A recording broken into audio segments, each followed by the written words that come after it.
Sports on Air. Raymond, game 1 napunta sa inyo. Ano ba yung naging strategy nyo para yung malimita yung San Miguel less than 100 points? No? It's just a one game kasi best of 7 series to.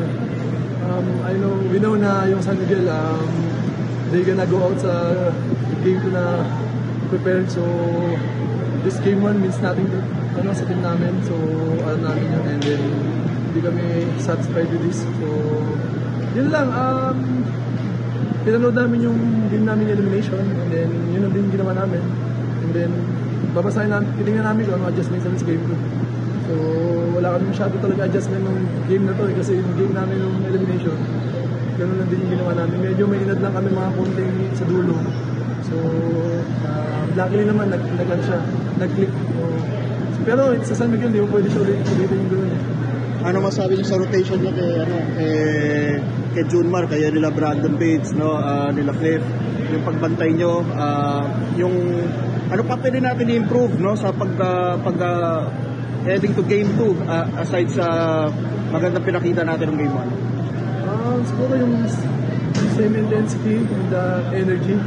Tapos talagang growth time talaga pag-ibig si Junmar. So kasi he's playing like 37 minutes, pero kung tinatakbuhan namin siya ng mga 37 minutes, siguro mapapagod siya. And then marami yung mga bigs talaga kung sino yung mag-step up. I have very bad first up, so si Brandon, maganda yung laro niya ng first up, bumawi ako sa second up. Di ba ganun yung team so sino yung sama laro, kami the bench, step up. Habang umiinit ang mga laban sa inyong mga paboritong liga, mag-register sa 1xBet. Pwede nyo gamitin ang inyong browser o cellphone, mapa Android man o iOS. Gamitin nyo lang ang inyong mobile number o email at huwag nyo kalimutan ilagay ang promo code na SPONAIR. Kapag ginawa nyo yan, pwede kayo magkaroon ng bonus up to 7,000 pesos. Pwede nyo rin gamitin ang GCash or PayMaya account nyo para makadeposit or cash out. Simple lang, di ba? Kaya mag-register na sa 1xBet. Thank you for watching. Click the subscribe button and ring the bell to be notified with our latest videos.